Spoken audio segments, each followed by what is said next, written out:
የድንግል ማርያም አካሏ እርግማን የሌለበት ነው። የማይነቅዝ እንጨት ብቻ መሆን አይበቃውም፣ ወርቅ ጨምርበት። ድንግል ማርያምም መመረጧ ብቻ አይደለም ያስከበራት፣ መመረጧን ተጠቅማ ንጽህና መጨመሯ ነው፣ ራሷ መስራቷ ነው። ወርቅን ከጭቃ ታስገኘዋለህ። ስታነሳው ወርቁ ውስጥ ግን ጭቃ የለም። ድንግል ማርያም ከተረገመ ባህሪ ስትወጣ እርግማን ጉስቁል የሆነ ባህሪ ግን አልደረሰባትም። ጴጥሮስ ተሳሳተ ተብሎ ተጽፏል። ሐዋርያት ተበተኑ ተብሎ ተጽፏል። አብርሃም በደለ ተብሎ ተጽፏል። ማርያም ይሄን አረገች ተብሎ አልተጻፈም። ሁለመናዋ ወርቅ ነው ማለት ስጋዋ ወርቅ፣ ነፍሷ ወርቅ፣ ህሊናዋ ወርቅ፣ ልቧ ወርቅ፣ ህዋሳቷ ወርቅ፣ ስሟ ወርቅ፣ ሁለንተናዋ ገንዘብ የሆነ መሰላል እመቤታችን ናት። የመሰላሏ ጫፍ አይምሮዋ ነው።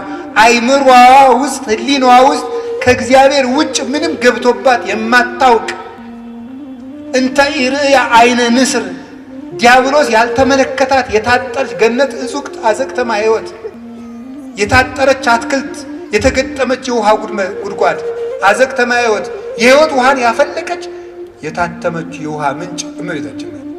የስርየት መክደኛው ይቅርታ የተገኘበት ድንግልና ያላት የሔዋን ድንግልና ሞት ነበር ያመጣበት። የይቅርታ ድንግልና የማን ድንግልና ይቅርታ አምጥቶልናል? ይቅርታ እኮ ክርስቶስ ነው። ምህረት ክርስቶስ ነው። ጠለ ምህረት፣ የምህረት ዝናብ፣ የምህረት ጠል፣ የምህረት ውሃ በድንጋሌ ስጋ በድንጋሌ ነፍስ ህትምት የምትሆኝ እመቤታችን በክብረ ወሊድ ላይ የተሰጠች ክብረ ድንግልና አብይ ነው፣ ብዙ ነው፣ ገናና ነው ይላሉ ሊቃውንት ውዳሴ ማርያም ሲተረጉሙ። እናንተ ምን አለባችሁ? አይወርዳችሁ፣ አይሞቃችሁ። እናንተ ኳስ ነው የሚደንቃችሁ።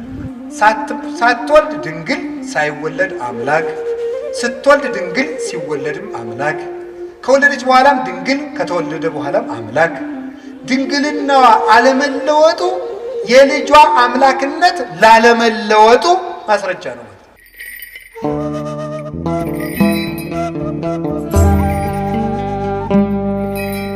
የእግዚአብሔር ታቦት ማርያም ናት። እስቲ የእግዚአብሔር ታቦት ማርያም ናት በሉ። የእግዚአብሔር ታቦት ማን ናት? ማርያም። በጣም ግሩም ነው። እመቤታችን ማርያም ናት።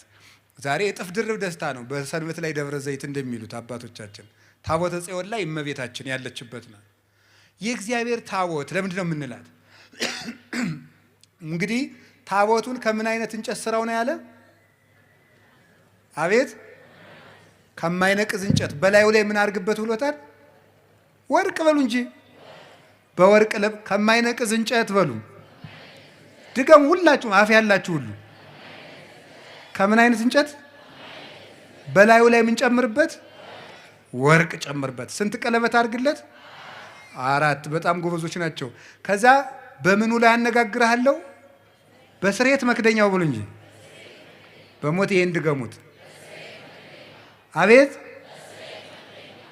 ማን ነው የሚያነጋግረው? እግዚአብሔር ይስጣችሁ። እንግዲህ ታቦት ማናት? እመቤታችን በሉ። ምክንያቱ ለምንድን ነው መሰላችሁ? ዮሐንስ ወንጌል ምዕራፍ 1 ቁጥር 46 ላይ ፊልጶስ ለናትናኤል እንዲህ ብሎታል። ረከብንዎ ለኢየሱስ ዘይብልዎ ማስያዝ ዘጸሐፈ ሙሴ በእንቲአሁ ወነቢያትኒ ተነበዩ ሎቱ አለ። ሙሴ ስለሱ የጻፈለትን ነቢያት የተነበዩለትን ማስያዝ የሚሉትን ክርስቶስን አገኘነው አለ። ማን የጻፈለትን? ጆሮ ሙሴ በሉ እንጂ ማን የጻፈለትን? እግዚአብሔር ይስጣችሁ። ሕፃናት ሁሉ ሙሴ ይላሉ። ደስ ይላሉ እኮ እንደው ሕፃናት እያወሩ ነው የሚሰሙ። እንደ ሴቶቹ እያወሩ ይሰማሉ አይደል? ሰምተው ካላችሁ ብዙ ጊዜ የሴቶች ማህበር ወግ ይበዛዋል፣ ግን እያወጉ ይሰማሉ። የሚያስገርማችሁ ነገር እኔ ይገርመኛል። እያወሩ የሚሰሙ ሴቶች ናቸው እና መልቲ ታስክ የሚሸከሙ ጎበዞች ናቸው። እውነት ሐሰት? አዎ በጣም ጥሩ ነው። እሺ ለምንድን ነው እያወሩ እንዲሰሙ አድርጎ የፈጠራቸው ብዬ ሳስበው እኔ ብዙ ልጅ ቢንጫጫባቸው የሁሉንም መንጫጫት እንዲሰሙ ነው መሰል እላለሁ። ያኛው ማማ ቢል ሁሉንም ይሰሙታል። እና ደግሞ ሴቶች ማህበር ውስጥ ተቀምጠው እየጠጡ ከውጭ ልጅ ቢያለቅስ የልጃቸውን ድምፅ እያወሩ ይሰማሉ። አይገርማችሁም? በጣም ነው የሚገርመኝ። እኔ እናትነት ትልቅ ነገር ነው። ከቃሉ ጋር ናችሁ። ስለዚህ እግዚአብሔር ታቦት ስራለው። ታቦት እመቤታችን ናት። መጀመሪያ ከማይነቅዝ እንጨት ማለት ምን ማለት መስላችሁ? ከማይነቅዝ ነቀዝ መብላት ማለት ምን ማለት ነው? መቆንቆን መንቀዝ ምንድነው? እርግማን ኃጢአት ማለት ነው። ከማይነቅዝ እንጨት ታቦቱን ስራው አለ። የድንግል ማርያም አካሏ እርግማን የሌለበት ነው። አሁን ቅድም ነግሬያችኋለሁ። ሙሴ ስለሱ የጻፈለትን ኢየሱስን አገኘ ነው አለ። ሙሴ ስለሱ የጻፈለትን ካለ ሙሴ በኦሪት ዘጸአት ኢየሱስ ክርስቶስ አማኑኤል የሚል ስም ተናግሯል? አልተናገረም። ታዲያ ምንድን ነው የተናገራቸው ነገሮች ሁሉ ለማን የተናገሩ ናቸው? ስለ ክርስቶስ በምስጢር የተነገሩ ናቸው ማለት ነው። ስለዚህ ነበር ምን አለ? ተፈቅዱ ትህስሱ መጻሕፍተ ወይ መስለክሙ ከመቦቶን ዘተረክቡ ሕይወተ ዘላለም እማንቱ ሰማይቴ። መጻሕፍትን ትመረምራላችሁ በእነሱም ሕይወት የምታገኙ ይመስላችኋል፣ እነርሱ ግን የኔ ምስክሮች ናቸው አላቸው። ዮሐንስ ወንጌል ምዕራፍ 5 ቁጥር 44 ላይ እንዲህ አላቸው። ሶበሰ አመንክምዎ ለሙሴ እማመንክሙኒ ኪያየኒ። ሙሴን አምናችሁት ሆኖ ኖሮ ቢሆን እኔንም ታምኑኝ ነበር። እስመ ውእቱ ጸሐፈ በእንቲአየ፣ እሱ ስለ እኔ ጽፏልና አለ። ዮሐንስ 5:46 ላይ እሱ ስለ እኔ ጽፏልና ሙሴን ብታምኑ እኔንም ታምኑ ነበር አለ። እንግዲህ በሙሴ የተጻፈው ጽሑፍ ሁሉ ለክርስቶስ ቀጠሮ ነበር ማለት ነው። ገባችሁ? በመነን ለክርስቶስ ቀጠሮ ነበር። በምንድን? በምስጢር ማለት ነው። በምስጢር እንደዚያ ከሆነ ለምሳሌ ኦሪት ዘጸአት ምዕራፍ 25 ስለ ኢየሱስ ክርስቶስ የተጻፈ ነው። እንዴት ተብሎ ነው የተጻፈው? ታቦት እናቱ ቃል እሱ ተብሎ ተጽፈዋል ማለት ነው። እናቱ ታቦት እሱ ደግሞ ቃል ተብሎ ተጽፏል። እንዲህ ብሎ ነው የተጻፈው። ኦሪት ዘጸአት ምዕራፍ 25 ቁጥር 1 ላይ ማይነቅዝ እንጨት፣ እንግዲህ እናቱ ታቦት ናት። በታቦቱ ውስጥ የእግዚአብሔር ቃል አለ። ክርስቶስ ደግሞ ቃል ነው። በቀዳማዊ ሕልውናው ቃል ይባላል። ዮሐንስ ወንጌል ምዕራፍ 1 ቁጥር 1 ላይ በመጀመሪያ ቃል ነበረ ብሎ ቁጥር 14 ላይ ቃል ሥጋ ሆነ እንዳለ ክርስቶስ ቃል ይባላል። ቃል ይባላል። ስለዚህ በታቦቱ ውስጥ ቃል አኑርበት ማለት በታቦት በድንግል ማርያም ማህፀን ቃል ወልድ አድሮ ሥጋ ነፍሶ ስግው ቃል ክርስቶስ ሆነ፣ በተዋሕዶ ራሱን ገለጠ ማለት ነው። ስለዚህ እመቤታችን ታቦት ናት። ክርስቶስ ምን ይሆናል? ቃል ይሆናል። እንደዚያ ከሆነ ቃሉ የሚገባበትን ታቦት የማይነቅዝ እንጨት ይሁን ማለት ድንግል ማርያም እግዚአብሔር የሚያድርባት ስለሆነች የእሷ አካል እርግማን የሌለበት ነው ማለት ነው። የማይነቅዝ እንጨት ነው። መንቀዝ ማለት ብሌት ማለት እርጅና ማለት ምን ማለት ነው? ኃጢአት እርግማን ማለት ነው። ቅዱስ ጳውሎስ ሁለተኛ ቆሮንቶስ ምዕራፍ 5 ቁጥር 18 ላይ እነሆ በክርስቶስ ሁሉ አዲስ ሆኗል፣ አሮጌው አልፏል ብሏል። አሰስሉ ብሁአ ብሉየ፣ አሮጌውን እርሾ አስወግዱት፣ ከመትኩኑ ለሐዲስ ሐሪጽ፣ ለአዲሱ እርሾ ለክርስቶስ ተዘጋጁ ዘንድ አሮጌውን እርሾ አስወግዱ። እስመ ተሰቅለ በፋሲካነ ክርስቶስ፣ ፋሲካችን ክርስቶስ አንድም በፋሲካችን ክርስቶስ በፋሲካችን ዕለት ፋሲካችን መሻገሪያችን ክርስቶስ ታርዷልና ይላል ቆሮንቶስ 5 ላይ ሲናገር።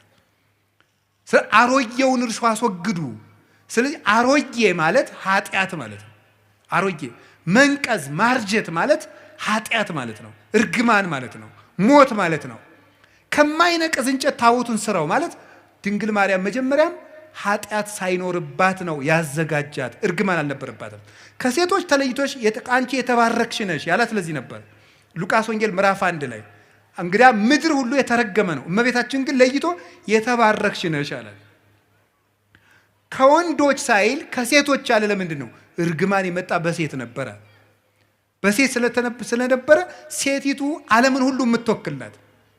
ከሴቶች ተለይቶሽ አንቺ የተባረክሽ ነሽ ሲል ከሰው ዘር በአጠቃላይ ተለይተሽ የተባረክሽ ነሽ ነው።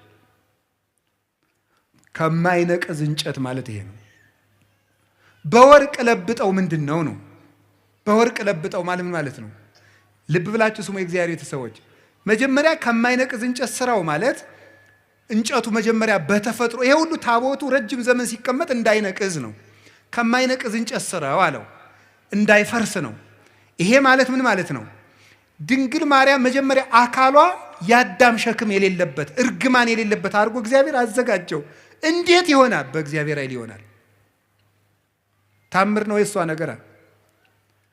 ከማይነቅዝ እንጨት በወርቅ ለብጠው ማለት ደግሞ ወርቅ የተባለ አንደኛውን ከማይነቅዝ እንጨት ተፈጥሮ ተሰርቶ ደግሞ ወርቅ ሲለበጥበት ታቦቱ ለብዙ ዘመን የሚኖር ይሆናል ማለት ነው። ወርቅ የተባለ የእመቤታችን ንጽህናዋና ቅድስናዋ ነው። የሰራችው ንጽህና ነው። ወርቁ በተፈጥሮ ብቻ አይደለም የሚጠበቀው። ወርቅ እንጨቱ የማይነቅዝ እንጨት ብቻ መሆን አይበቃውም። ወርቅ ጨምርበት። ድንግል ማርያምም መመረጧ ብቻ አይደለም ያስከበራት፣ መመረጧን ተጠቅማ ንጽህና መጨመሯ ነው። ራሷ መስራቷ ነው። መመረጥን መጠበቅ እንጂ መመረጥ አያስደንቅም። መምረጥማ የእግዚአብሔር ነው። መምረጥ የእግዚአብሔር ነው። አሁን አንዳንዶቹ ምን ይላሉ? እመቤታችን እኮ እንዲህ ብለን ስናከብራት ማርያም ምን ታደርግ ኖሯል? ሲመርጣት አልመረጥም ልትል ነው? እሷ ባትኖርም እኮ ሌላ ሴት የመምረጥ እድል አለው እግዚአብሔር። እግዚአብሔር ምን ይሳነዋል ይላል እንዴ? የእሷ ነፃ ፈቃድስ? ነፃ ፈቃድ ያላት ፍጡር እኮ ናት። እንጨት ናት እንዴ? ዝም ብሎ መምር አስገድዶ ይመርጣታል? አይመርጣትም። ነፃ ፈቃድ አላት። እግዚአብሔር ስለጠበቃት ነው የምንል ከሆነ እንደዚያ ከሆነ አዳምና ሔዋንም የበደሉ እግዚአብሔር ስላልጠበቃቸው ነው ብለን መልስ ማዘጋጀት እንችላለን። ይሄ ደግሞ እግዚአብሔርም ያ ማለት ለአዳምና ለሔዋን ተጠያቂው እግዚአብሔር ይሆናል። ድንግል ማርያም ንጹሕ የሆነችው እግዚአብሔር ስለጠበቃት ብቻ ከሆነ አዳምና ሔዋንም የወደቁ እግዚአብሔር ስላልጠበቃቸው ነው ማለት ነው። እንደዚያ ከሆነ ደግሞ በሔዋንና በአዳም አዳልቶባቸዋል ማለት ነው እግዚአብሔር ደግሞ ባህሪው እንደዚህ አይደለም። ፈታሒ በጽድቅ ኮናኔ በርት ነው። በእውነት የሚፈርድ ነው። ኮናኔ በርት እውነት የሚፈርድ ነው። ፍርድ አይገመድልም። ያ ማለት እኔም ቢሆን የምበድለው እግዚአብሔር ስላልጠበቀኝ ነው ማለት ነው።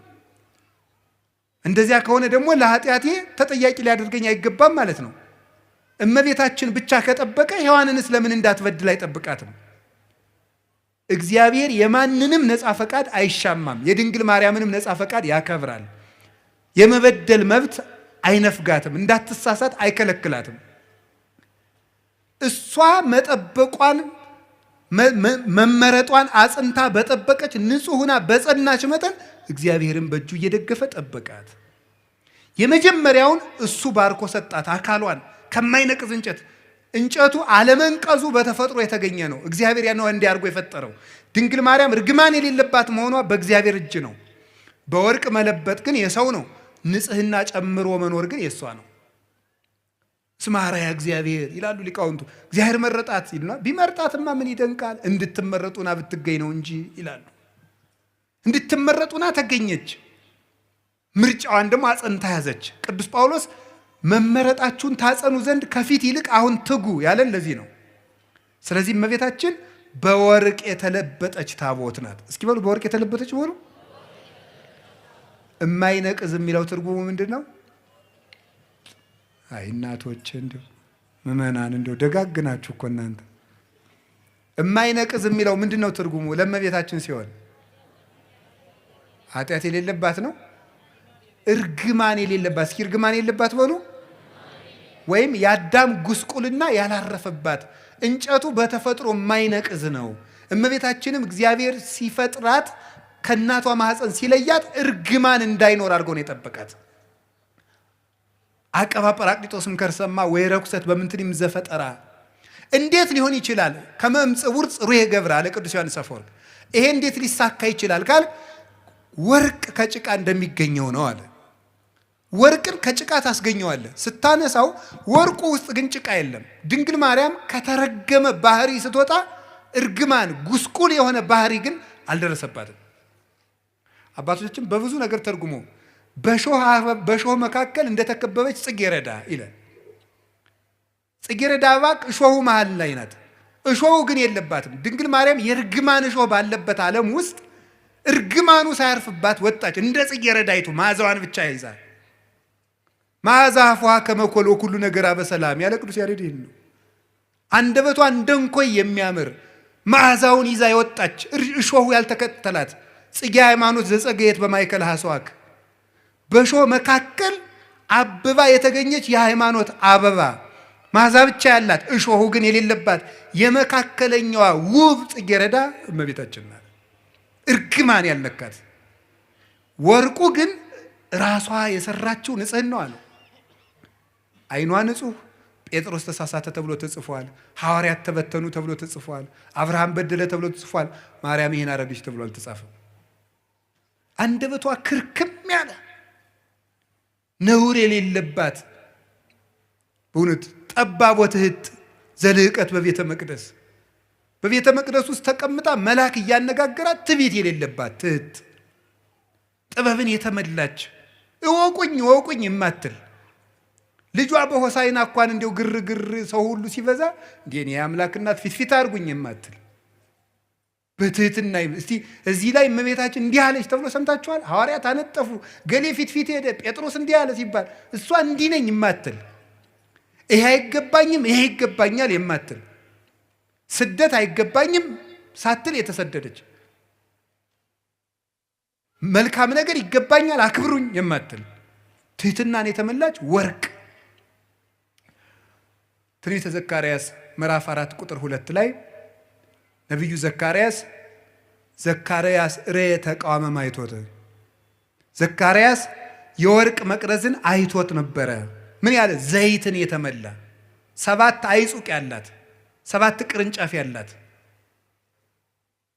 7 ቅርንጫፍ ያላት መቅረዝ ዘይት ያለባት ኩለንተሃ ወርቅ ይላል። ሁለመናዋ ወርቅ የሆነ መቅረዝ አየው ይላል። ትንቢተ ዘካርያስ ምዕራፍ 4 ቁጥር 2 ላይ ቅዱስ ያሬድ ይህን ወስዶ ይላል ዘሕዝቅኤል እጹት ምስራቅ ዘዘካርያስ ተቋም ዘወርቅ ማርያም ኢቲ ዘውዳሴሃ እሙቅ። የሕዝቅኤል የምስራቅ በር የዘካርያስ የወርቅ መቅረዝ ምስጋናዋ ተቀርቶ የማያልቅ ማርያም ናት ይላል። ኩለንተሃ ወርቅ ሁለመናዋ ወርቅ ነው ማለት ስጋዋ ወርቅ፣ ነፍሷ ወርቅ፣ ህሊናዋ ወርቅ፣ ልቧ ወርቅ፣ ህዋሳቷ ወርቅ፣ ስሟ ወርቅ፣ ሁለንተናዋ ገንዘብ የሆነ ጸጋን የተመላች እጅ እግሯ ገንዘብ የሆነ ናት እመቤታችን። እኛ እኮ እንደው ብዙ የሚጣል ያለን እንደ ዱባ ታውቃላችሁ። በቤተ ክርስቲያን ስርዓት ዱባ ለቤተ ክርስቲያን ስለት አይገባም። አይገርማችሁ? ፍትሐ ነገሥት አንቀጽ 17 ላይ አንቀጸ ምጽዋት ላይ ዱባ ለቤተ ክርስቲያን አያምጡ ይላል። ለምን? ዱባ ብዙ የሚጣል አለው። አያችሁ? የሚጣል ነገር የሚበዛባቸው ሰዎች ቤተክርስቲያን አይጉ ማለት ነው። ዱባቱ ነው። እሺ ዱባ ማለት የሚጣለው የሚበዛ ነው። እንደው እኛ እኮ ብዙ የሚጣል ነገር አለን። እንደው ብዙ ወጥቶ የሚወድቅ ጓዛ ምንን እንደው ይሄን እና ዱባቱና ቅልም አይገባም ይላል። ውስጡ መራራ ነውና መራራ ሰዎች በቤተክርስቲያን ርስት የላቸውም ማለት ነው። መራራ መሆን ክፉ ነው። ስለዚህ እመቤታችን ግን የሚጣል የሌላት አልብኪ ነውር ወይ ምንትኒ በላይሌኪ ኩለንታኪ ሰናይት እንተሃቤ ወዳጄ ሁለንተናሽ ውብ ነው ምንም ነውር የለብሽም ብሏታል ልጇ ሰሎሞን። በወርቅ የተለበጠችው ታቦት ማድረግ አንዳች ነገር ያልተገኘባት የቅድስና ማህተም ያተማት የእግዚአብሔር ከተማ የመሰላሏ ጫፍ ላይ ይላል አይደለም እንዴ? የመሰላሏ ጫፍ ላይ እግዚአብሔር ተቀምጦባት ነበር ይላል። መሰላል እመቤታችን ናት። የመሰላሏ ጫፍ አይምሮዋ ነው። አይምሮዋ ውስጥ ህሊናዋ ውስጥ ከእግዚአብሔር ውጭ ምንም ገብቶባት የማታውቅ እንተ ኢርእያ አይነ ንስር ዲያብሎስ ያልተመለከታት የታጠረች ገነት እጹቅት አዘቅተማ ሕይወት የታጠረች አትክልት የተገጠመች የውሃ ጉድጓድ አዘቅተማ ሕይወት የሕይወት ውሃን ያፈለቀች የታተመች የውሃ ምንጭ እመቤታችን ናት። የእግዚአብሔር ታቦት ይሏችኋል ማርያም ናት። 2 ክንድ ከስንዝር ያለው ከአዳም እስከ ኖህ ያለው ጊዜ ነው። እሱ 2256 ዘመን ይሆናል። 1 ክንድ ከስንዝር የሚለው ከኖህ እስከ ሙሴ ያለው ነው 1644 ይሆናል። 1 ክንድ ከስንዝር ቁመት ወርድ ቁመት አቆልቋይ 1 ክንድ ከስንዝር የሚለው ደግሞ ከሙሴ እስከ እመቤታችን 1600 ይሆናል። ይህን ስትገጥሙት 5500 ዘመን እንዲህ ያለ ታቦት አበጅ ማለት 5500 ዘመን ሲያልቅ የምትመጣ የእግዚአብሔር ማደሪያ ታቦት አለች ማለት ነው። 4 ቀለበት አብጅለት ማለት 4 ቀለበት ማለት አይን፣ ጆሮ፣ እጅ፣ አፍንጫ። ስለዚህ 4ቱን ቀለበት በወርቅ ለብጠው የወርቅ ቀለበት ማብጅለት ማለት እመቤታችን በጆሮዋ አልበደለችም፣ በአይኗ አልበደለችም፣ በአፍንጫዋ አልበደለችም፣ በእጇ ዳሳ አልበደለችም። አራቱን ቀለበት ወርቅ አድርገው ማለት ሰው የሚበድላቸው በሮቿ ሁሉ የእመቤታችን ንጹህ ናቸው እንደ ጠራ ወርቅ። የስርየት መክደኛ የተባለ ድንግልናዋ ነው። መክደኛ የታተመ ድንግልና ነው። የታተመ ድንግልና በስርየት መክደኛው አነጋገር ስርየት ማለት ይቅርታ ነው። የስርየት መክደኛ ማለት በድንግል ማርያም ድንግልና በኩል እግዚአብሔር ይቅርታን ይዞ መጥቷል። ፈቂዶ ይፈውስ ትዝምደሰብ ተገምረ በማህፀነ ድንግል ታቢዮ ለኩሉ ኃይል እለ በሰማያት ማሂደር። ባህርየ ሰብን ነገደ ሰብን ላድን ባለ ጊዜ ከሰራዊተ መላእክት ተሰውሮ በድንግል ማርያም ማህፀን አደረ። እኔ እንደው ማርያም ምን አድርገልኛለች የሚለኝ ሰው ኢየሱስ ነው እንጂ የሚለኝ ሰው እግዚአብሔር ሰውን ላድን ብሎ የት ሄደ ብዬ ነው የምጠይቀው።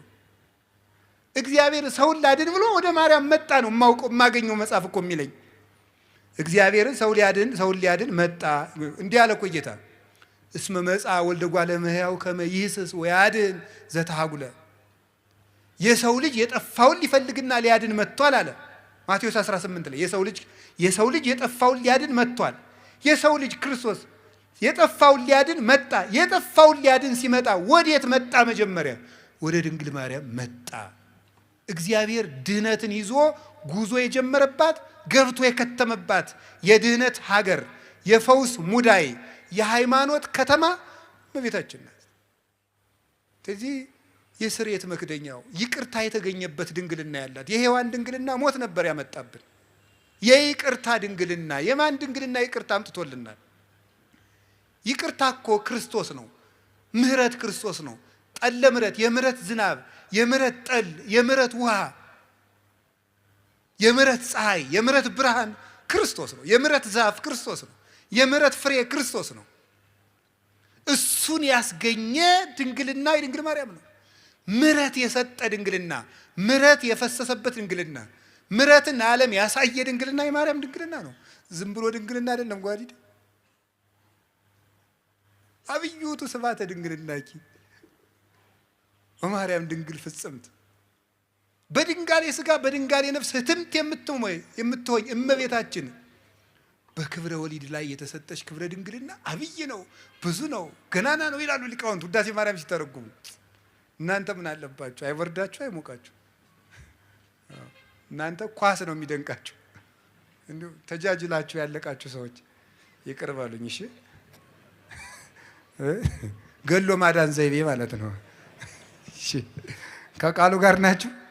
እግዚአብሔር ከሁላችን ጋር ይሁን እና ይሄ እስቲ የስርየት የድንግል ማርያምን ድንግልና የስርየት መክደኛ በሉት። በእውነት በሉ እንጂ የስርየት መክደኛ ያለበት ምክንያት ድንግልናዋ ማህተመ ድንግልናዋ ስላልተፈታ ነው።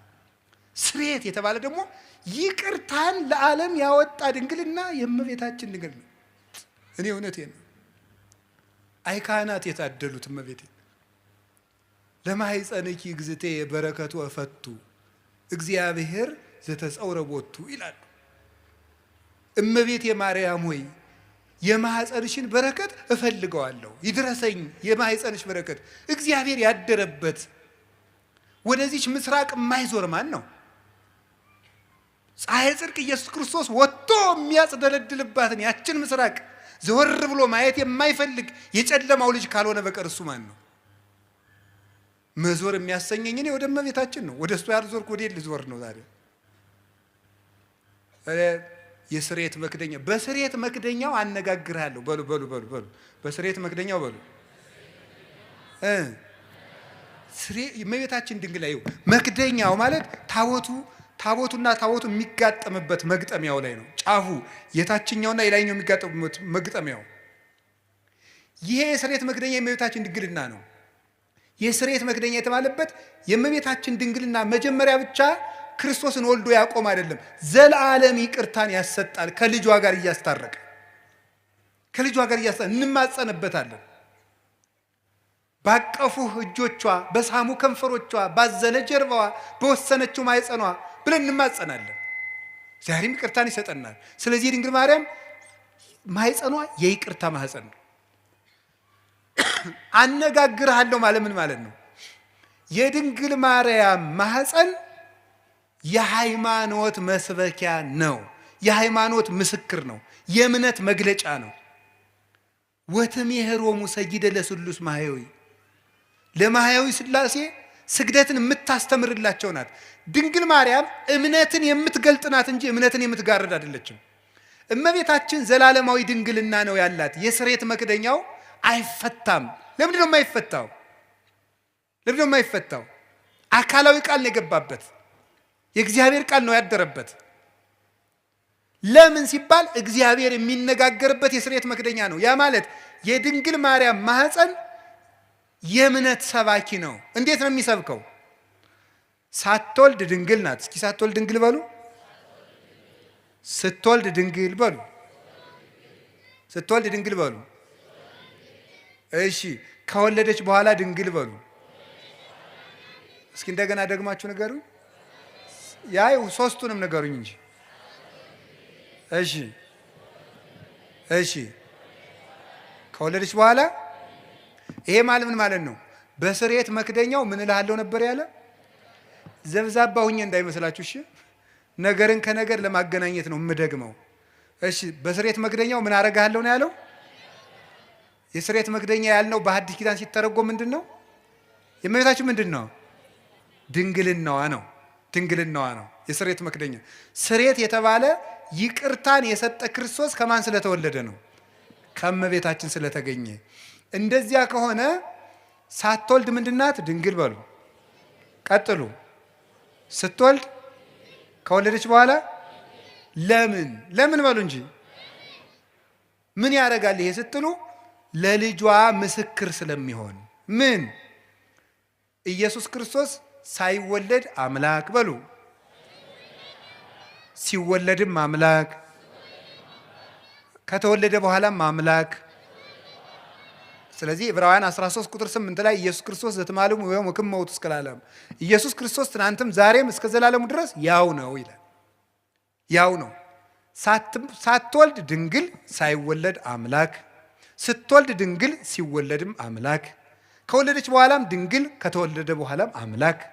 ድንግልናዋ አለመለወጡ የልጇ አምላክነት ላለመለወጡ ማስረጃ ነው ማለት ነው።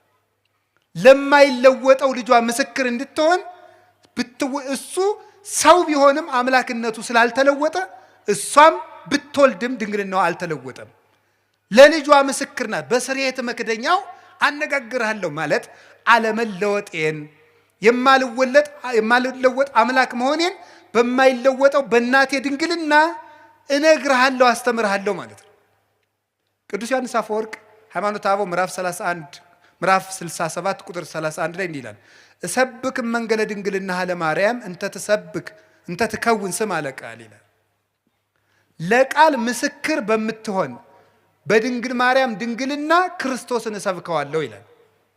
ለቃል ምስክር በምትሆን በድንግል ማርያም ድንግልና ክርስቶስን እሰብከዋለሁ።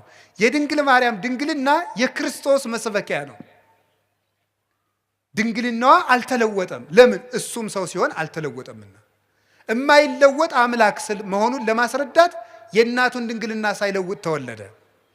ትንቢተ ሚልክያስ ምዕራፍ 3 ቁጥር 5 ላይ አንሰ እግዚአብሔር አምላክክሙ ዘኢይትዌለጥ፣ እኔ የማልለወጥ አምላካችሁ እግዚአብሔር ነኝ፣ እኔ እግዚአብሔር አምላካችሁ አልለወጥም ብሎ ነበር። የማይለወጥ አምላክ መሆኑን ለማስረዳት ከእናቱ ሲወለድም ድንግልናዋን እንዳይለወጥ ጠበቀ። አቀበ ማኅተመ ድንግልና ከመትኩን መራሒተ ለሃይማኖት አበይ፣ አቀበ ማኅተመ ድንግልና ከመ በጽንሳ መንክር ትኩን መራሒተ ለሃይማኖት አባይ። ድንቅ በሚያሰኝ ማኅተመ ድንግልናዋ ለታላቂቱ እምነት ምስክር ትሆን ዘንድ ድንግልናዋን ጠበቀው ይላል። ስለዚህ የድንግል ማርያም ድንግልና ለክርስቶስ አለመለወጥ ምስክር ነው። ክርስቶስ ሰው የሆነ አምላክ ነው። ሰው የሆነ አምላክ ነው። ሰው ብቻ አይደለም፣ አምላክ ብቻ አይደለም፣ ሁለትም አይደለም፣ ነጠላም አይደለም። ሰውነቱ በአምላክነት እንዳልተለወጠ ድንግል ስለሆነች እናትነት አልቀረባትም። አምላክነቱ በሰውነት እንዳልተለወጠ ድንግልናዋ በእናትነት አልተለወጠባትም። አምላክ ወሰብ ስለሆነ ሁለት ባህሪ እንደማይባል ሁሉ ድንግልም እናትም ስለሆነች ሁለት ሰው አይደለችም።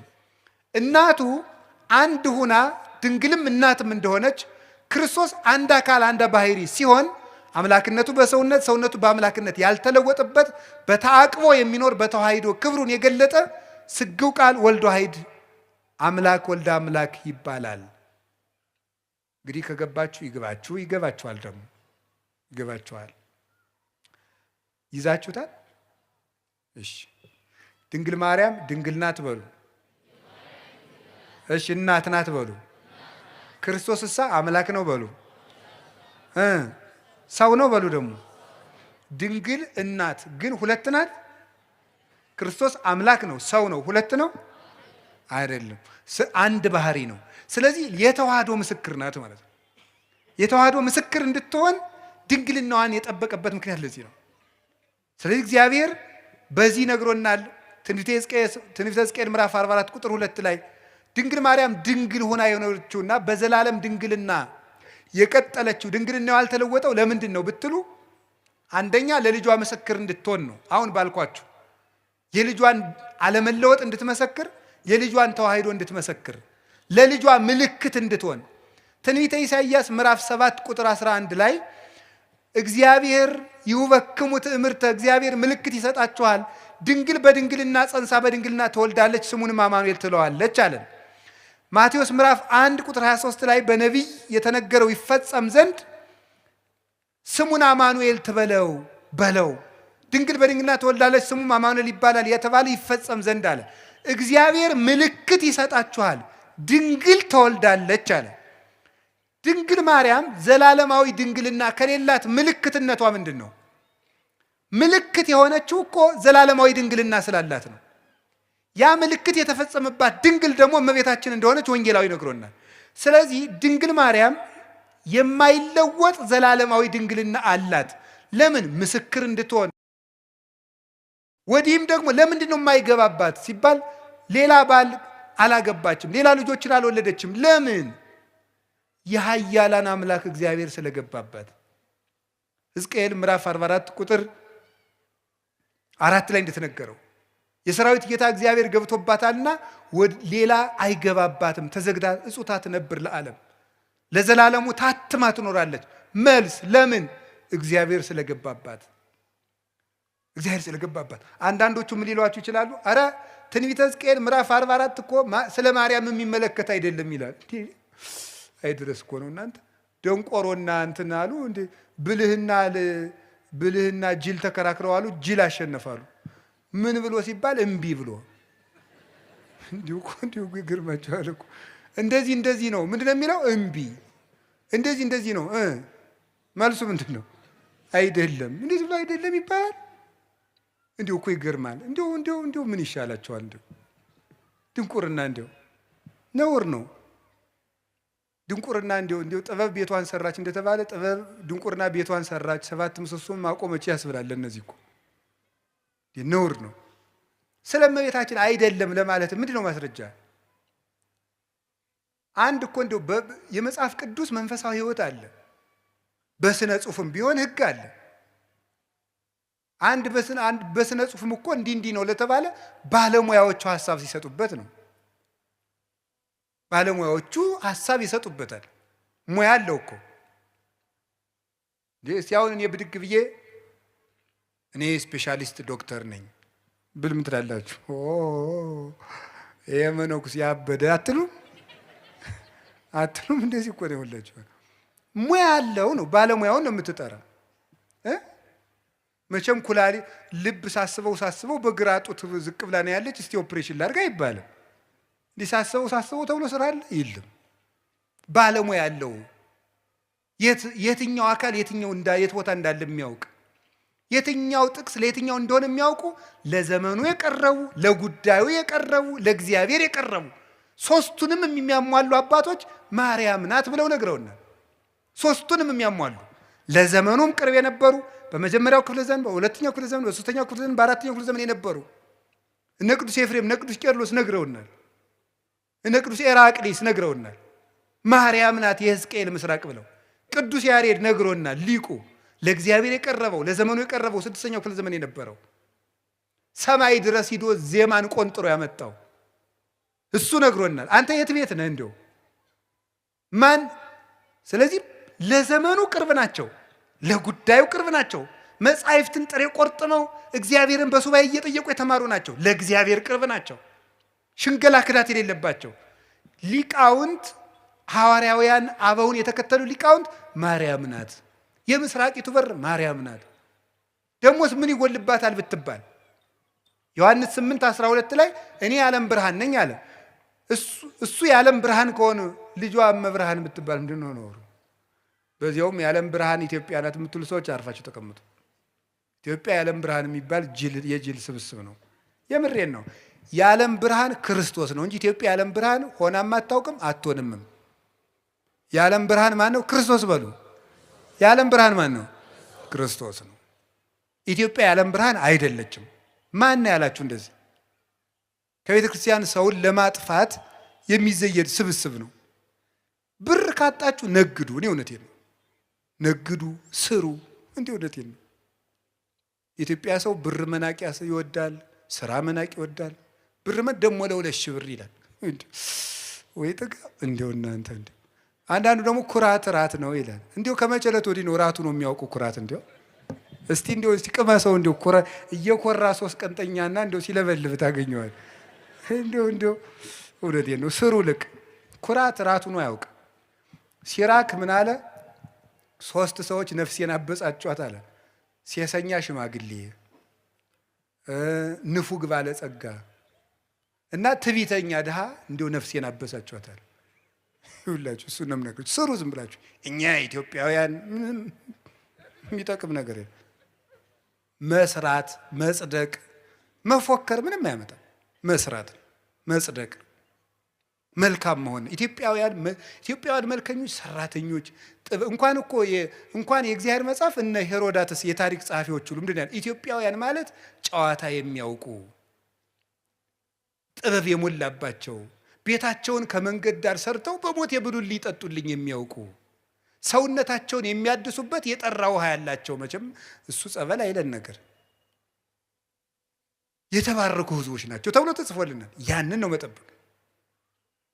ስለዚህ እንዲሁ ሲታጣ አሁን የሥራ መፍጠሪያ ሃይማኖት እየሆነ ስነ ስርዓት ያዙ። የዓለም ብርሃን ክርስቶስ ነው። እመብርሃን ደግሞ ድንግል ማርያም ናት። እመብርሃን እንዲሁ አንተ ወንጌል ምን አለ? አይን ምቀኛ ነው እንዲህ አለ። እንዲሁ አይን ምቀኛ ነው ወይ? ልጇ ብርሃን ከሆነ እናቱ ደግሞ ማለት እናት ነው። እመብርሃን ማለት የብርሃን እናት ነው። እንዲሁ ያማሃል። እመብርሃን ማለት ምንድን ነው የሚቸግርህ? ልጇ ብርሃን ነኝ አለ። እንደወለደችው ደግሞ ነገረው። ያው ወንጌል እንዴት እመብርሃን አትላትም? ምቀኝነት እኮ ነው። ራይ ድረስ ነው። እንዲሁ በማይደረስበት ይቀናል እንዴ? ትባሸቃላችሁ እንዴ? ጠላት ከፈለጋችሁ ሰይጣን አልላችኋል እንዴ? እሱን አትሰላለፉትም? እንዲሁ ማርያም ምን አደረገቻችሁ? ምሕረት አዝላ በመጣች። ስለዚህ የእግዚአብሔር ቤተሰቦች እመቤታችን የብርሃን እናቱ የፀሐይ ጽድቅ እናት ናት። ስለዚህ ለምንድን ነው ድንግል ማርያም ዘላለም ድንግል መሆን ያስፈለጋት ሲባል ቅድም እንዳልኳችሁ ለልጇ ምስክር እንድትሆንና እግዚአብሔር ስለገባባት ነው። በእግዚአብሔር ዙፋን ፍጡር አይቀመጥም። እኔ ቀናተኛ አምላክ ነኝ፣ ክብሬን ለሌላ አልሰጥም ይላል የሰራዊት ጌታ እግዚአብሔር። እግዚአብሔር የገባባትን ማህፀን እግዚአብሔር የተቀመጠበትን ዙፋን ማን ነው የሚቀመጥበት? እስቲ በሉ እንደው አሁን የቀበሌ አስተዳዳሪ በወረዳ አስተዳዳሪ ወንበር ይቀመጣል? እስቲ ሂድና ሞክራት። አሽሮ ይለቃል። የለም አይፈቀድም። እንደው መጠንን ታውቆ ነው። እሟይ ያቅምሽን አልሙ ያልም ያሉ አሉ አይደል ቄሴ። አንዲት እሟይ ምድግ ብለው የኔታ አቤት እንደው እኔ በህልሜ ታቦት ተሸክሜ ሰው እያጠኑ ህልም አይቼ አይ እሟይ እንደው ያቅምሽን አልሚ እንደው ከሆነም እኔ ታቦት ተሸክሜ እንደው አንቺ ብታጠኝ ይችላል። እንደው ባይሆን ያም አይሆንም እኮ ያም አይሆንም።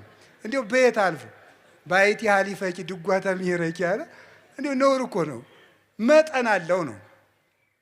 አዎ እግዚአብሔር አባቶች ይላሉ በጳጳስ ወንበር ኤጲስቆጶስ አይቀመጥም፣ በንጉሥ ወንበር መስፍን አይቀመጥም።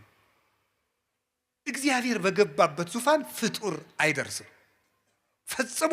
እንዴት ያለስ ደፋር! ሄሮድ ዮሴፍ ራ ያደረገው ጻድቅ ነው አይደል ያለው እንዴ? በዚያውስ ላይ ሐዋርያት እንኳን ክርስቶስን ከተከተሉ በኋላ ወደ ሚስት አልተመለሱም። እንደው ጴጥሮስ ሚስት ነበረው ይባላል። ጭራሽ እሷ አምላክን ወልዳ መልሳ ወደ ትዳር ተመለሰች ይባላል። ከቅዱስ ጴጥሮስ አንሳ ፈጽሞ ነውር ነው፣ ያላደለ ነገር ነው። የእግዚአብሔር ዙፋን ነው፣ ድፍረት ነው። እምንንቀው እግዚአብሔርን ነው።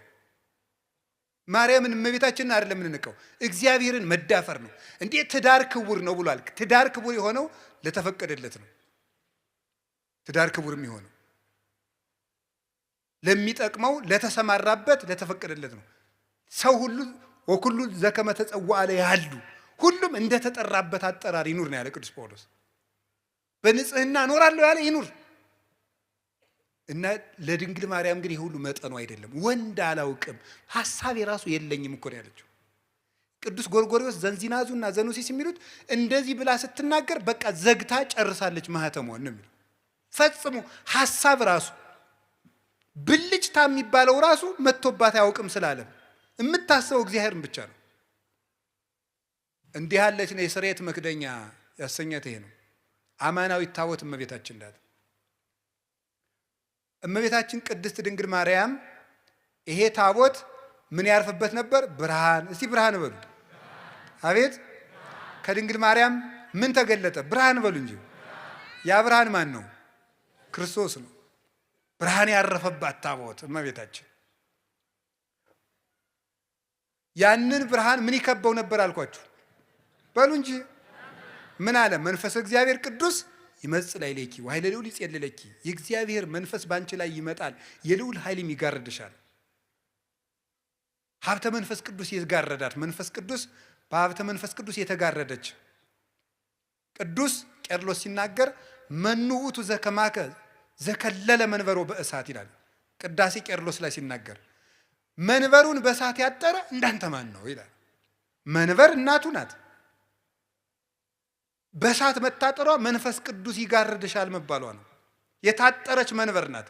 ያችን እሳት ደፍሮ እንኳንስ ረተው ጎበዝ እንኳን እመቤታችንን እኮ የሰማዩን ዙፋን እንኳን እናቷ አይደለም እኮ ያ ዙፋን ያንን እኮ ኪሩቤል ፊታቸውን ሸፍነው ነው ማየት አይቻልንም ብለው ማርያም እመቤታችን እንኳን ሊዳስሳት ሰው በስጋዊ ፈቃድ ሊቀርብ ይቅርና የሰማዩን እንኳን ማየት አልተቻላቸውም። እቺ ደግሞ እናቱ ናት። ስለዚህ እመቤታችን ቅድስት ድንግል ማርያም የእግዚአብሔር ዙፋን ናት። ደመና መንፈስ ቅዱስ የጋረዳት ናት። መስዋዕት ያርግ ነበር በታቦቱ። እመቤታችንንም ጸሎት እናሳርግባታለን ታቦት ስለሆነች። ቅዳሴ መሃል እመቤታችን ለምን ጠርለም ነው? ተፈስሒ ወዘንሥእ ለኪ ዳይና ቅድስት ምልዕተ ክብር ድንግል በኩሉ ጊዜ ወላዲተ አምላክ እሙ ለክርስቶስ አይርይ ጸሎተነ ዲበ መልዕልት ሀበ ፍቁር ወልድኪ። ሌላ የለውም። ድነተ ሥጋ ድነተ ነፍስን የምንለምንሽ ክብርን የተሞላሽ ቅድስት ወይ ደስ ይበለሽ። ወደ ልጅሽ ወደ ላይ ወደ ወዳጅሽ ወደ ላይ ጸሎታችንን አሳርጊ። በቃ የለም። ታቦት ናታ። እስራኤል በታቦት ጸሎት ያሳርጉ ነበር። እኛ በእመቤታችን ታቦትነት ጸሎትን ወደ ልጇ እናሳርጋለን። ሰዎች ግን የሚመስላቸው ድንግል ማርያም አማላጅ ናት ሲባል የለም ክርስቶስ አርብ በደሙ ስላስታረቀን የእሱን አማላጅነት ትጋራለች ይመስላቸዋል። እንደዚህ አይደለም። የእመቤታችን ምልጃ ወደ ክርስቶስ የርቅ ስራ የሚያደርስ ነው እንጂ የክርስቶስን ደም ተካክሎ ወይም እኩል ሆኖ ወይም ተደምሮ ወይም ተባብሮ እኩል ያድናል ማለት አይደለም። ሰውን ሁሉ እየሳባችሁ ወደ እኔ አምጡት ብሎ ሐዋርያትን የላከ አምላክ እናቱንም የምሕረት ገመድ አድርጎ እሱ በደሙ ወደ ሰጠን ይቅርታ እንድንደርስ ጫፏን ይዘን ወደ እሱ የምንሄድባት የምሕረት ሀብል ናት እመቤታችን። ለዚህ ነው የሰጠን። እሷን ይዘን ወደ እሱ እንድንቀርብ ምን ብሎ ነበር? ዮሐንስ 12 ላይ እኔ ከላይ እሄድና ስባችኋለሁ አለን። እናቱን ገመድ አድርጎ እየጎተተ ይወስደናል፣ ይስበናል በእናቱ ፍቅር። ስለዚህ እምከመ ተለአልኩ ስብ ኩሎ ሀቤ እኔ ከፍ ብዬ እናንተን እስባለሁ ብሎናል። ኦ ሀብለ ምሕረት እንተ ብኪ ስብ እግዚአብሔር ኩሎ ዓለም ሀቤሁ አለ ድርሳነ ኪዳነ ምሕረትን የደረሰው ሊቅ። እግዚአብሔር ዓለሙን ሁሉ ወደ ራሱ የሚስብብሽ የምህረት ገመድ ሆይ አለ። እግዚአብሔር ዓለምን ለመሳብ የላካት ገመድ ናት። ልጇማ በደሙ ያጠበን ያነጻን ቅዱስ አካላዊ ቃል ነው። ስለዚህ እመቤታችን ምዕራገ ጸሎታችን ናት። ታቦቱ እንደሚያሳርግ ያ ጸሎት የመንገዳቸው ያ ታቦት የመንገድ መሪ ነበር ብያቸዋለሁ። የመንገድ ታቦቱ ሲነሳ ይነሳል። እመቤታችን የክርስትና ምልክቱና መንገድ ትመራለች። ድንግል ማርያም ልጅ ለሚያሳድጉት ምልክት ናት። ተርባ ተጠምታ ልጅ በማሳደግ እናቶች ልጅ እንዴት እንደሚያሳድጉ አሳይታለች። የመናንያን ምልክት ናት። በዓት የምታጸና 12 ዓመት ከበዓት የኖረች አንደበቷ ክፉ የማይወጣው ማርያም ግን ይህን ሁሉ በልቧ ተጠብቀው ነበር ተብላ የባይታውያን ደግሞ ባይታዊት ርግብ የባይታውያንና የመነኮሳት ምልክት በበረሃ በመኖር የሰማይታት ምልክት በመሰደድ የመንገዳቸው መሪ የተባለች ታቦቷ እስራኤል ከግብፅ መውጣታቸው ክርስቶስ እኛን ከርግማን ማውጣቱ ነው። 40 ዓመት የሚጓዙት ጉዞ ደግሞ ጌታችን ኢየሱስ ክርስቶስ ርግማንን ከደመሰሰልን በኋላ እኛ በዚህ ዓለም የምንኖረው ኑሮ ነው። የክርስትና ጉዞ ነው። የበረሃው ጉዞ በበረሃው ጉዞ ውስጥ ያለችው ታቦተ ጽዮን በዚህ ዓለም ወደ ክርስቶስ መንግስት በምናደርገው ጉዞ መንገዳችን የምትመራ ምልክት እመቤታችን ናት። ምልክትነቷ አንደኛ በሕይወቷ በማስተማር ምሕረትን ከማርያም ይማሯል፣ ትዕግስትን ከማርያም ይማሯል። እያንዳንዱ እንዳላብራራላችሁ ይመሽበናል። ጸሎትን ከሷ ይማሯል፣ ደስታን ከሷ ይማሯል፣ ድህነትን ከሷ እንማራለን። ድህነትን ማለት ድሃውን ማታማርር ራሷን ድሃ ያደረገች ትሕትናት የተመላች ስለዚህ ትምህርት ናት። ራሷ እመቤታችን ራሷ ወንጌል ናት። ስለዚህ እመቤታችን የመንገዳችን መሪ ናት። እየጸለየች ምልክቱና እጃችን ይዛ ይኸውላችሁ እኔ እንደውም ይታየኛል እንደው አንዳንድ ጊዜ ሳስባት እመቤታችንን ይኸው እና ልጅን የምትመራው ማን ናት? አቤት እናቶች ትንሽ ልጅ አስከትለው ሰፈር ሲሄዱ አይታችኋል? እንዴት አድርገው ነው የሚሄዱ? ምኑን ይይዙታል? አቤት እጁን ይዘው ድንኩል እያደረጉ ይዘውት ይሄዳል። እና ዮሐንስ 19 ቁጥር 26 ላይ ምን ትሆናችሁ ነው ያለን ጌታ? እናት እነኋት ነው ያለ። እናት እነኋት ስላለ ምሪያቸው ማለቱ ነው። በእውነት እጃቸውን ይዘሽ ምሪያቸው። እኔ እንደው የድንግል ማርያም ሕፃን ከመሆን በላይ የምፈልገው ነገር የለም። የእሷ ልጅ ሁኜ አድሎኝ ተገንቶ ነው። እነዚያ መለኮትን ዳሰው አቅፈው አጥብተው ያሳደጉ እነዚያ እጆች የሚያበሩ እጆቿ አዋን አግኝቼ እጄን ይዘው ጎትተውኝ ነው። እግዚአብሔር የሰጠን እድል ነው እኮ እንደውም የድንግል ማርያም ልጅ መሆን። የእሱም ትሕትናው ነው። የእኔ እናት ለእናንተ ምናት ትሆናችሁ ልጅ አልሆንም ይባላል። ነውር ነው በእውነቱ። የሽማግሌዎች ሽበት ለልጆች ዘውድ ነው ተብሎ እኮ ተጽፏል። መጽሐፈ ምሳሌ ምዕራፍ 23 ላይ የሽማግሌዎች ሽበት ለልጆች ዘውድ ነው። አባትነት እናትነት ክብር እኮ ነው። የድንግል ማርያም እናትነት ደግሞ ልዩ ነው። እና ድንግል ማርያም የመንገዳችን መሪ ናት። ጠፍተን እንዳንቀር ምልክቱ ናት። እምራን እመቤታችን የመንገድ መሪ። ከዛስ ምናቸው ናት? ያች ታቦት አሻጋሪያቸው ናት። ዮርዳኖስን እንዲሻገሩ ዮርዳኖስ የጥምቀት ምሳሌ ነው። በልጇ ጥምቀት እንድናገኝ ከብሉይ ወደ ሐዲስ እንድንሸጋገር ብሉይ ሲያልቅ ሐዲስ ሲጀመር የመካከለኛዋ እናት እሷ ናት። የዘመን መጨረሻ የዘመን መጀመሪያ ዓመተ ምሕረት 2000 በሉ ጨምሩበት። የዘንድሮን ዓመተ ምሕረት ዓመተ ምን እንደው እግዚአብሔር እኛስ የማታ ዓመት አድርገነዋል። የምሕረት ያርግልን መድኃኔዓለም። እንደው እኔ የሚገርመኝ ሰው የደበደበው ሰውዬ ሁሉ ዓመተ ምሕረት ብሎ ደብዳቤ ሲጽፍ ነው።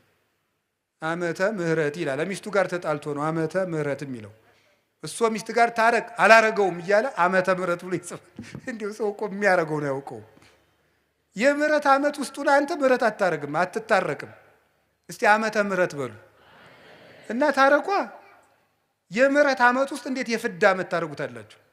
መታረቅ አለብን። ዓመተ ምሕረት ዓመተ ምሕረት ብለን እኮ መቁጠር የጀመርነው ድንግል ማርያም ከማህፀኗ ክርስቶስ ከተወለደ ጀምሮ ምሕረት መቁጠር ያስጀመረችን ናት እመቤታችን። አንዱ ሔዋን እኮ ፍዳ መቁጠርን ያስጀመረችን ዓመተ ምሕረት ምሕረት እንድንቆጥር ያደረገችን እናት ማን? እመቤታችን። ከቃሉ ጋር ናችሁ። ሸክም እንዲቀል ያስጠራችንም ናት። የምህረት ደብዳቤ ናት። እንዲሁ እግዚአብሔር እውነቴን ነው ምህረት ሊሰጠን ሲል ድንግል ማርያምን የምህረት ደብዳቤ አድርጎ አስቀድሞ ላከልን። ከሷ ደግሞ ምህረት መጣ፣ ይቅርም ማለት በደሙም ታረቀን። እንግዲህ ወደ እግዚአብሔር አብ እንገባ ዘንድ ድፍረት አለን አለ ቅዱስ ጳውሎስ። እንዴት? እስመ ተሳሃለነ በሞተ ወልዱ፣ በልጁ ሞት ይቅር ብሎናልና። ለምን? በልጅ ደም የታረቁት እርቅ ጽኑ ነውና ይላሉ ሊቃውንት። አብ እንግዲህ በልጁ ደም ታርቆናልና እንግዲህ ሞገስ አግኝተናል ወደ ሰማይ እንድንገባ። ይህን ይቅርታ እንድናገኝ ምህረት እንዲህ የተጀመረበት ማህፀን ያላት እመቤታችን ናት። ስለዚህ ጥምቀት ዮርዳኖስን ታቦትን ተሸክመው ዮርዳኖስ ተሻገሩ ማለት የእመቤታችን ምልጃ ረድኤቷን ተጠግተን በልጇ ስም እንጠመቃለን። በእሷ ስም እንጠመቃለን አላለም። በልጇ ስም፣ በአብ ስም፣ በመንፈስ ቅዱስ ስም ተጠምቀን ደቀ መዝሙር እንሆናለን። ታቦቷን ግን ሳንጥላት ሳንረሳት ነው የምንሻገር። ከዚያስ ግንብ ሲፈርስ ታቦቷን ተሸክመው ነበረ። ግንብ ሲፈርስ ታቦቱን ተሸክመው የሚያፈርሰው እግዚአብሔር ነው። እግዚአብሔር እንዲያፈርሰው ግን እልልታውን የሚያቀርቡት ታቦቱን ተሸክመው ነው። አሁን እዚህ ቅዳሴ ላይ ምን ይላል ካህኑ? ስብሐት ወክብር ለስሉስ ቅዱስ ይደሉ። መልሱ እንጂ እንደዚህ እያደረገ ቤተ ክርስቲያኑን ምን ይለዋል? ይዞረዋል አይዞረውም? ይዞረዋል አሉ ሕፃኑ። ምን እንደሆነ እኮ አይገባቸውም ሕፃናት፣ ግን እኔ እንዲሁ ይገርሙኛል።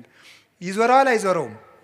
ዙሮ ሲጨርስ ምን እያለ ይገባል መሰላችሁ? መጨረሻ እናንተ አሰሙትም እንጂ ግዕዝ እንዲሁ ይገርማል። ጀርመን እንግሊዘኛ ግዕዝ በፒኤችዲ ትሰጣለች። እናንተ ደህና ዋላችሁ አታውቁም እዚህ ተቀምጣችሁ። እና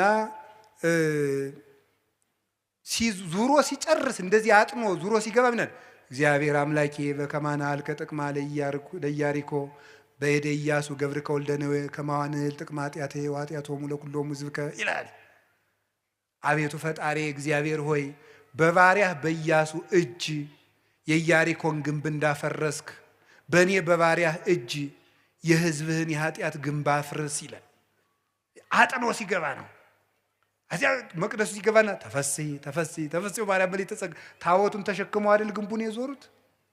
ተፈሥሒ ተፈሥሒ ማርያም ምልዕተ ጸጋ ይላል። እግዚአብሔር ምስሌኪ ግንቡን የሚያፈርሰው እግዚአብሔር፣ የሚዞሩ ግን እልልታውን የሚያቀርቡት በታቦቱ።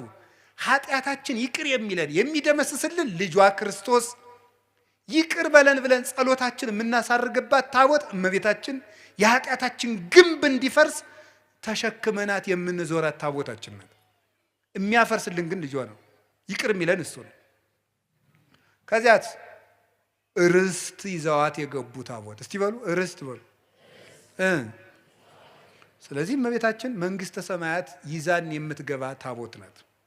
ያችኛይቱ ርስት የመንግስተ ሰማያት ምሳሌ ስለሆነች ዳጎንን የቀጠቀጠችው ታቦት ተሰዳ ዳጎንን የቀጠቀጠች ማለት ድንግል ማርያም ተሰዳ ዲያብሎስ እንዲቀጠቀጥ በልጇ ታቦተ ጽዮን ያንን ዳጎን የቀጠቀጠችው በላይዋ ላይ በተጻፈው የእግዚአብሔር ቃል ነው።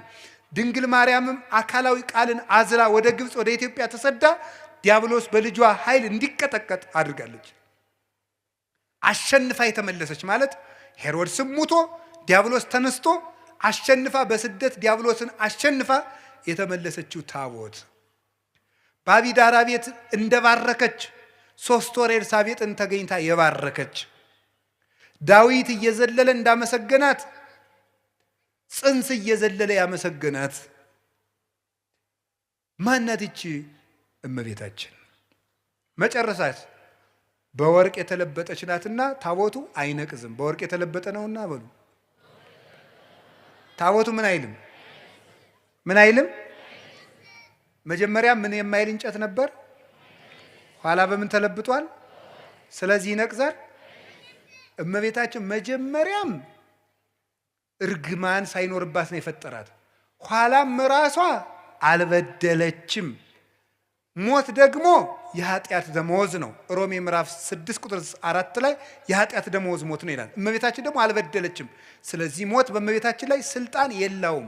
ስለሌለው እመቤታችን አርጋለች። ለምን? ታቦት ስለሆነች።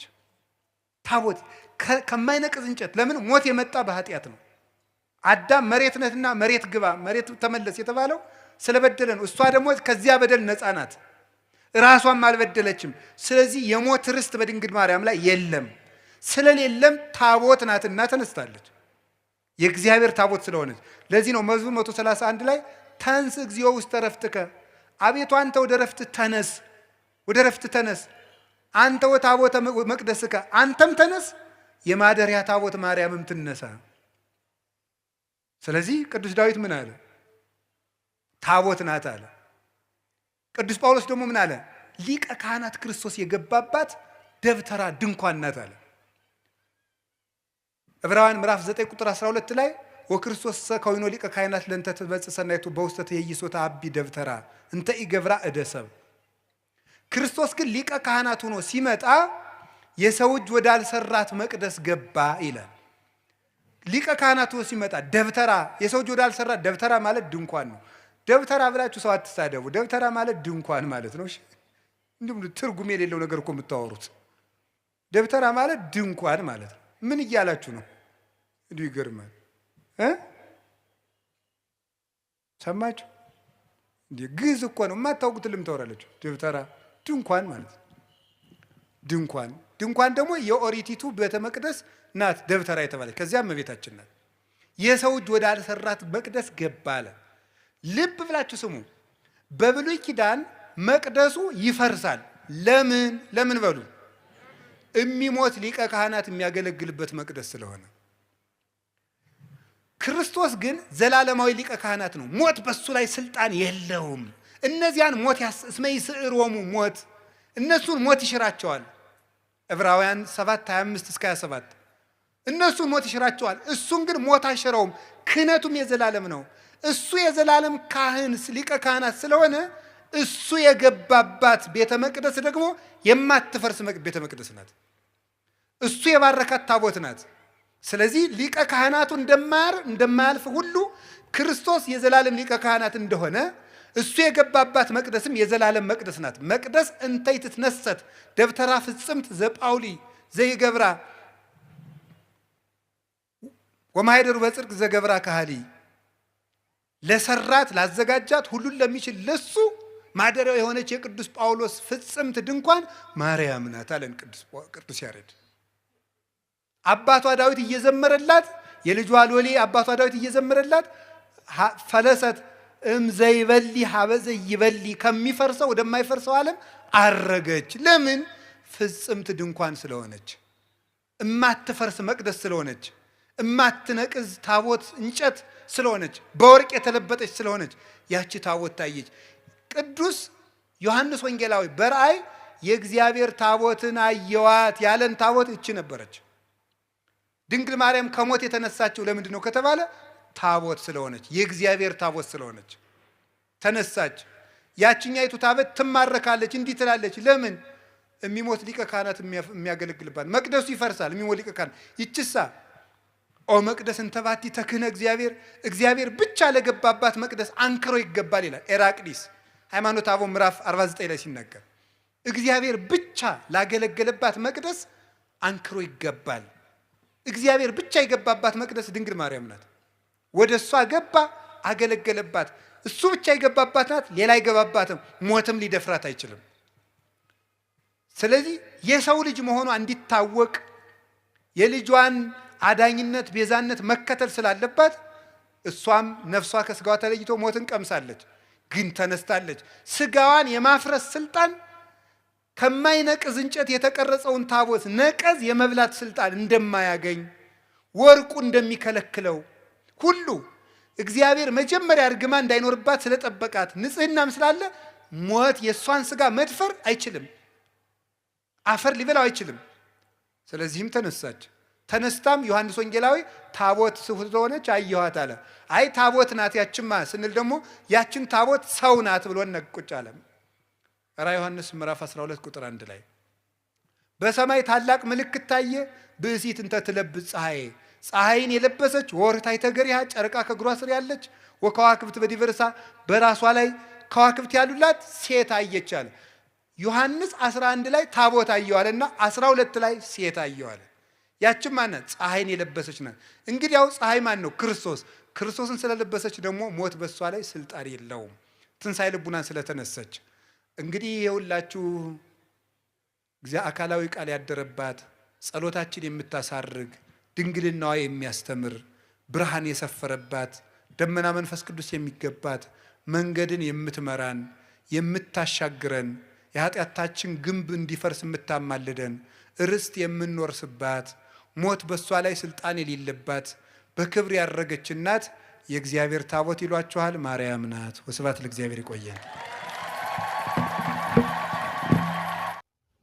በቦሌ አየር ማረፊያ የ13 ደቂቃ ርቀት ላይ በሚገኘው በቦሌ ቡልቡላ ሪፌንቲ ህንጻ ፊት ለፊት ባለው ሰፊ ብቻ ሳይሆን 60,000 ካሬ ሜትር ላይ ያረፈውን ባለ 3 ወለል ቪላ ታይፕ አፓርትመንት ቤቶችን በመሸጥ ላይ እንገኛለን። እጅግ ዘመናዊና ጥራታቸውን የጠበቁ 90% ተገብተው የተጠናቀቁ ቤቶችን በ6 ወር ጊዜ ውስጥ ተረክበው የሚኖሩበት፣ ቢያሻውት የሚያከራዩት እንዲሁም ሸጠው የተሻለ ትርፍን የሚያገኙበት ቤቶችን ሜትሮ ሪል ስቴት ዝግጅቱን ጨርሶ እርስዎን እየጠበቀ ይገኛል።